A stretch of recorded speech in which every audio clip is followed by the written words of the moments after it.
The MVPs that Devices won, particularly in contrast to the MVPs won by, for example, s1mple, the best player of the year, Nico, another hard carry individual star. His MVPs, quite frankly, are not equal to those MVPs by and large. And in most cases, I consider those MVPs more impressive and more indicative and telling of how incredible those individual players are and that they are the best player in the world on their day at that particular time, whatever it might be, depending on the competition.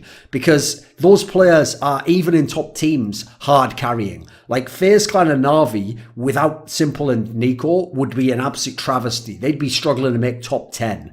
Even FaZe Clan might be like a low top 10 team. You take Device out of Astralis, yeah, they won't be number one. They probably won't win any tournaments. But you put in a Config, you put in some of the other good players in terms of Device, you could still have a pretty fucking good team. You could maybe have like the 5th best team in the world. I think that's possible. I think that's outrageous, even though Device is the best player for their team. There's the difference, and there is the difference, I think, that shows up in how they win the MVPs. You think of when s1mple was in Na'Vi before Electronic got his role fixed. Obviously, the best example being StarSeries Season 4, the first StarSeries of this year in February. He was the best player I think I've ever seen, and he didn't have any help on his team, and obviously he won the MVP award despite coming second in that tournament. Like, some of these guys are like s1mple, like he's just reckless, like we said. Yes. And he still pulls it off. It's super impressive. I mean, I think that's like, I do wonder like how much of that is just the fact that people are just more talented today. Like, many of the players are just like, they just have better hand-eye coordination than players back then. I think a portion has to be that, but at the same time, you know, like I don't know whether the variance in that has increased. Put another way, like if everybody's hand-eye coordination gets better identically, then it makes no difference, right? Because everybody's better. So actually what you need is for you to be an even bigger outlier today than you did 10 years ago to look similarly good, which is the more impressive part if you think about it that way.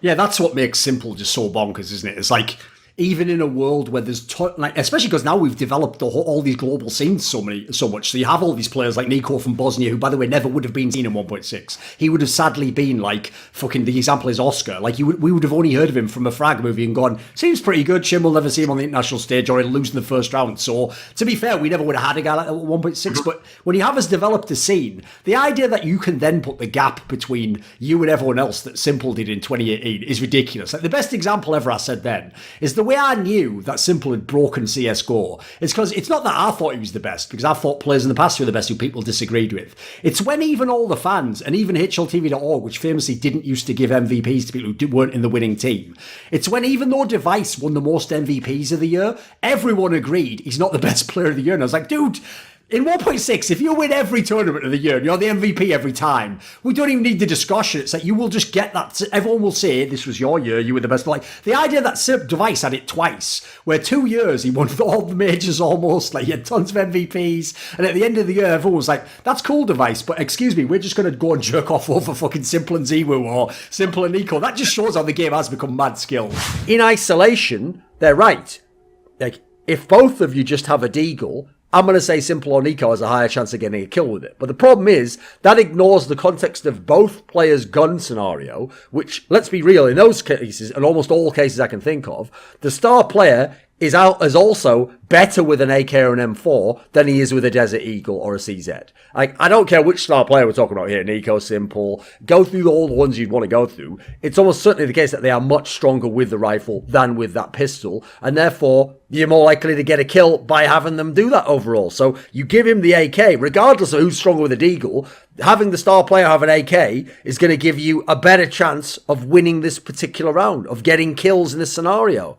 So since he's going to get kills in that scenario, you've got a better chance of winning the round. Also, since he gets kills, those might be guns that can go to someone else. Then you've got the scenario where if the star player even dies after getting kills or without getting kills, well, you can pick up his gun. I mean, you could even give the analogy there of like, Eastern Europeans should understand this, because first of all, the Poles and Na'Vi in 1.6 used to do this. They mastered that style of like a half-buy or 2 AKs or an AK and go to the star player, especially an entry type player, and having him progress the rounds through. Then you could even tie it into the historical reference of like Stalingrad and how the Soviet Union fought in World War II, where they would send guys out without any guns and say, you know what, pick up the guns from the guys that are dead. It's a fucked up example, but it was actually done in history. Now, this is even more so the case in s1mple's example, because he is not only an aggro player with the best aim and perhaps the best skill in CS history, But he opens rounds, is amazing at that. He can close rounds and win tons of clutches. He gets the most kills anyway. There's pretty much no example in which it makes sense for him not to have the gun.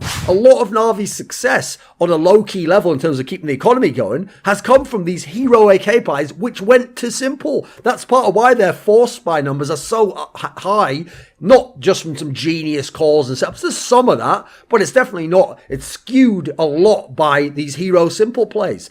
Then add in the current meta, breaking or limiting the CT economy is at a premium. It wins you games and specific maps outright. I'm mainly, by the way, talking about on the terrorist side here. CT side is different depending on what spot you play.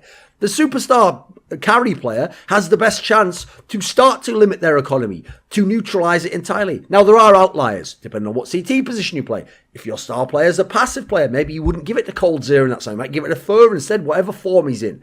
What about if your star player is someone who needs to have space created for him, needs a setup to be able to go to work? Then it might not make sense. What if the map position means he can't swap his spots like he can bizarrely with s1mple and Zeus because s1mple's so absurdly talented, and therefore your star player is someone that they can avoid? Actually, this happened to Nico when he played in mouse spots at certain times on cash as a CT. Sometimes it wouldn't always make sense to give him the weapon in that scenario. So in these examples, sure, there are a few outliers you can point to, but generally, yeah, you want that gun in the superstar's hands, in the superstar's carry, and quite frankly, I've never heard a legit reason as to why you wouldn't go ahead and do that, and especially with these truly godlike superstar carries. Then you get to the StarSeries tournament, which they were like a round away from winning StarSeries Season 4 earlier this year.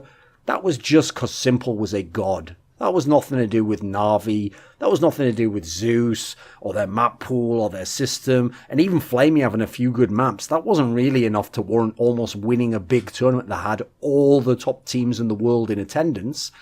So let's talk about that for a second, because that was the real turning point, the last moment where it was just s1mple carrying this team and elevating what, in terms of other talent and overall level, should have just been a bottom end of the top 10 squad to one of the best in the world, one that could potentially win tournaments, and then later would transition to a legit elite team that it is now, that now is a legit contender for every tournament, and not just because of s1mple.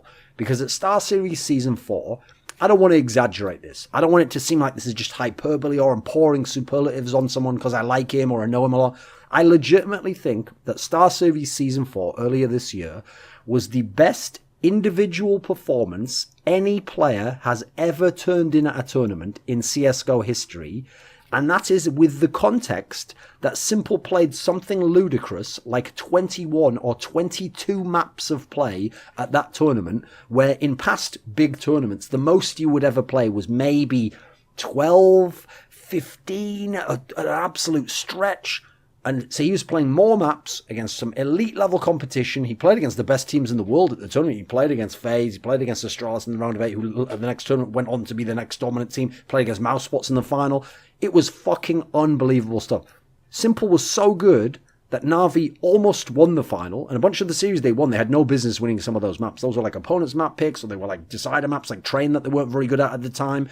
They had no business being a team that could have won that tournament, and yet they were like a round away from winning it. They almost 2-0'd the final, with Mirage being that godlike performance of s1mple that would have 2-0'd it. So this was from a thread that was about Nico versus Cold versus s1mple in 250k, so in other words, big events. 250k or more prize pool tournaments. And this guy says 244 points. Easier to get a good rating when you're only ever playing group stages and quarterfinals versus tier 2 teams. Right, first of all, this was from 250k or more tournaments. Right, can we just go ahead and throw that out there? It's not like this is when Oscar had godlike stats recently, but you go look at the tournaments, he's playing at like DreamHack Denver, he's playing at DreamHack Winter, he's playing at that ROG EMEA, like European qualifier. Yeah, the entire tournament there is bombs. Like, there's the odd good team, and that's it. The majority of teams are like tier 3, borderline tier 2 in general. That's not what's going on here. These are 250k or more tournaments. So even when he plays bad teams here, it might be the occasional NRG Optic Renegades, but he's still playing a lot against North, Astralis, Cloud9, G2, FaZe, SK. He is still playing the good teams. So the idea that like getting to quarters or semis, because obviously he made semis of Cologne, or just staying in group stage, he's not playing players as bad as this. And in fact, the best way for this 244 points guy to have made his case here would be find another player with stats even vaguely comparable to s1mple in these massive tournaments who's played as many maps or tournaments as s1mple, and show us that that guy just played against bombs and got that kind of stat. Now you can't, because s1mple's a mad outlier, and you know the reason he's a mad outlier, because he's able to do this on a bad team at those tournaments against a mixed bag but also some very good teams, and that's why he's this crazy outlier who gets compared to Nico and s1mple and Cold, just as Nico himself got compared to Cold last year in similar circumstances. But let's go through this piece by piece. So you mean the work environment where they paid him tons of money, paid all expenses to move him across the world, gave him free room. Right? So the idea they paid him tons of money doesn't mean you can give him a bad work environment, or you can lie to him and tell him one thing, especially about his role in the team, and then make him have a different situation. Then the fact that they paid all his expenses to move him across the world and gave him free room and board, right? They had to do that because he comes from Ukraine. He would have rather stayed in Ukraine and been on Team Liquid and just flown out to the events. Couldn't do that though, because you needed him to play in EPL and ECS to qualify for the LANs. You needed him to be in NA to boot camp with the team. So that's entirely Team Liquid who wanted him in those scenarios. Therefore, yes, they should pay for that. No, that doesn't in any way factor into his work environment having some negatives. Then the way they say is they even kicked a player because s1mple was too toxic to play with him. No, they kicked a player, Adren, because s1mple did not want to play with him. No. Because s1mple made it so that Adren would have quit or be kicked anyway. This is one of the reasons I told Hiko, yes, recruit s1mple to the team. Not only is he an amazing player, superstar player, you can do a lot with him, but he will be the error-correcting virus software, as it were, that will get rid of all the little niggling elements of the team that currently don't flare up as much as they should, but with a player like s1mple, who's going to be so brutal and so upfront about things, that these are going to come to a head and they will then be resolved, or the player will leave. Even aside from that, the team, most of the players in Team Liquid's starting lineup of CSGO, did not want s1mple in their team. Now, here's something which I believe has been said some places around the industry.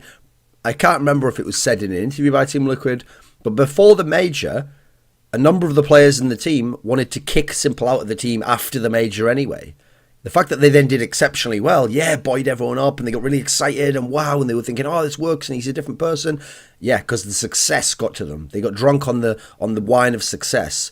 But after the event, when they're having problems, especially after what happened at Dream of Malmö, then they're like, no, let's get rid of this guy again. So actually, the success that happened in the major never would have happened if some of these players had gotten their way and had him kicked beforehand.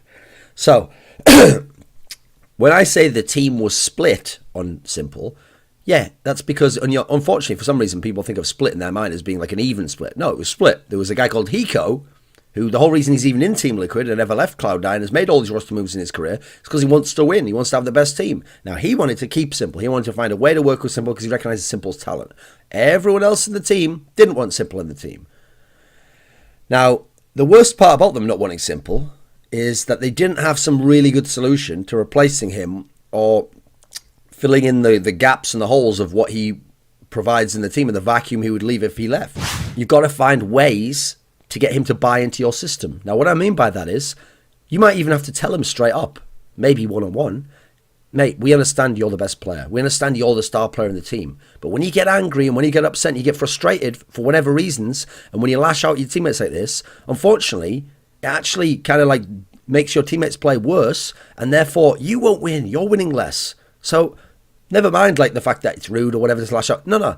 The problem is we want to find a way to make your success more, and we want to find a way to make the people around you successful. We want to find a way to let them help you. That's what we need to buy into, s1mple. If you do these things here, you'll help make your teammate better, which will help you become better. They'll facilitate your greatness. You have to learn how to use your teammates. You can't just demand them to be great and demand them to do this. They can't do these things, mate. They're not you. You have to find a way to use them. You have to find a way to get them on board with you, s1mple. So we're going to put a system together, mate. And we're going to have you do these things here, and you can do them all. These are all things that can work for you.